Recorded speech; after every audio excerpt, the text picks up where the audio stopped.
राजयोग याचा सामान्यपणे आपण अर्थ असा समजतो, की राजयोग असणाऱ्या व्यक्तींचं सर्व काही व्यवस्थित होतं. अर्थात सर्वात पहिला जो आपल्या अपेक्षा असते ते म्हणजे पैसा, मान, सन्मान सर्व काही व्यवस्थित होतं. यांचं जीवन खडतर नसतं तर अगदी स्मूथ राहतं.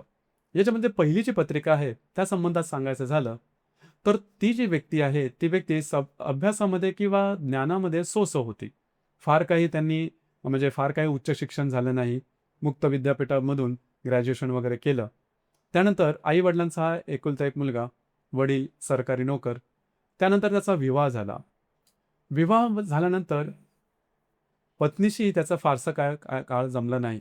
वादविवाद भरपूर झाले. अर्थात हा मुलगा करिअरच्या दृष्टीनेही काहीही नव्हता. म्हणजे ह्याने कधीही कोणतं काम केलं नाही, जॉब केला नाही. छोटं-मोठं काही सामाजिक काम किंवा राजकीय काम, राजकीय पक्षामध्ये काम करणं आणि छोटे-मोठे काही जे एजंट वगैरे म्हणतात, तशा प्रकारचं कामाचं स्वरूप होतं. तरीसुद्धा वडिलांचा थोडीफार मालमत्ता होती आणि एकुलता एक मुलगा यावरती त्याचं लग्न झालं. विवाह झाल्यानंतर त्याची जी पत्नी होती, या पत्नीबरोबर सुद्धा त्याचं काही फारसं जमत नव्हतं. आता त्याचा स्वतःचा स्वभाव थोडासा वेगळा होता. आता इथे एवढं असूनही पत्रिका तर राजयोग सांगते आहे. परंतु याच्यामध्ये कर्तृत्वाची भावना तशी कोणती दिसत नाही.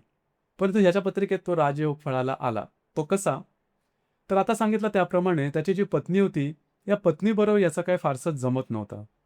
थोड्याफार थोड्या प्रमाणात वादही झाले, विवादही झाले. त्यांचं प्रकरण पोलिस स्टेशनपर्यंत ते गेलं. पण तो डिव्होर्स झाला नाही. त्याच पत्नीबरोबर नंतर याने संसार थाटला, व्यवस्थित झाला. परंतु जी पत्नी आहे, ती पत्नी अतिशय कर्तृत्ववान ठरली. त्या पत्नीनी स्वतःच्या हिमतीवरती स्वतःचं साम्राज्य उभं केलं आणि मग तिने स्वतःचे म्हणजे इस्टेट वगैरे भरपूर उभी केली. ती आयुष्यात पुढे गेली आणि हा फक्त नावाला तिचा नवरा राहिला. परंतु असं पाहिलं तर याच्या आयुष्यात आता सर्व प्रकारची सुखं आहेत.